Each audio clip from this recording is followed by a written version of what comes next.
പണ്ട് തമ്പുരാക്കന്മാര് ഭരിച്ചിരുന്ന കാലത്ത്, നാടുവാണിരുന്ന കാലത്ത് അവരുടെയൊക്കെ വടക്കുപുറത്ത് പഴങ്കഞ്ഞി കുടിച്ച് ജീവിച്ചവരാണ്.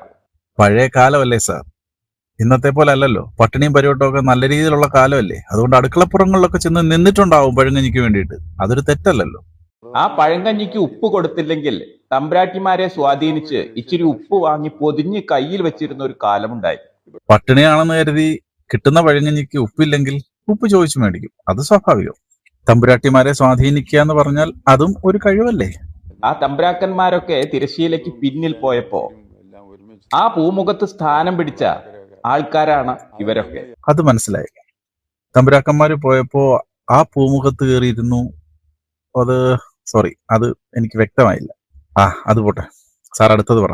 ഇന്നിവര് സമൂഹത്തിന്റെ മുഖ്യധാരയിലേക്ക് വരാൻ ഈ കാലഘട്ടത്തിനനുസരിച്ച് എന്ത് പരിവർത്തനങ്ങളിൽ സഹകരിക്കണമെന്ന് അറിയാത്തവരാണ് ഈ നായന്മാർ. ഈ കാലഘട്ടത്തിലെ പരിവർത്തനങ്ങളിൽ നിങ്ങൾ മുന്നിട്ടിറങ്ങിയപ്പോൾ നിങ്ങളുടെ കൂടെ സഹകരിക്കാത്ത നായന്മാരെയാണോ കണ്ടിട്ടില്ല എന്ന് പറഞ്ഞത്? ഈ വിഭാഗത്തിൽപ്പെട്ടവർക്കൊക്കെ തന്നെയും 30 വയസ്സും 35 വയസ്സിലാണ് അവർ വിവാഹം കഴിക്കുന്നത്. 25 വർഷമായിട്ട് ഫോട്ടോഗ്രാഫി ഫീൽഡിലുള്ള ഒരാളാണ് ഞാൻ, വെഡിങ് ഫോട്ടോഗ്രാഫി. ഈ കാലത്തിനിടയ്ക്ക് സമൂഹത്തിലെ ജാതി മത വ്യത്യാസമില്ലാതെ എല്ലാ ആൾക്കാരുടെയും ഫോട്ടോസ് എടുത്തിട്ടുള്ള ഒരാളാണ് ഞാൻ. ഇതിൽ നായന്മാർക്ക് മാത്രം 35-38 വയസ്സുള്ള ആൾക്കാരാണ് കല്യാണം കഴിക്കുന്നത് പറഞ്ഞാൽ ഞാൻ സമ്മതിച്ചിരുന്നില്ല.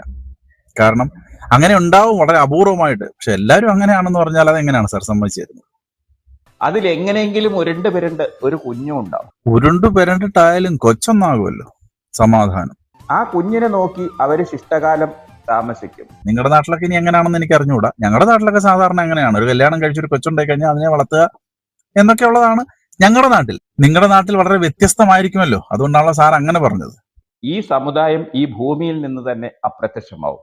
നോക്കൂ, വംശനാശം വന്നുകൊണ്ടിരിക്കുന്ന ഒരു വിഭാഗം ഇവര് മാത്രമേ ഉള്ളൂ.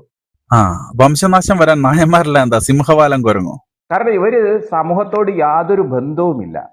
സമൂഹത്തിന്റെ നന്മയും തിന്മയും തിരിച്ചറിയാത്ത ഒരു വിഭാഗമുണ്ടെങ്കിൽ അത് ഇവര് മാത്രമേ ഉള്ളൂ.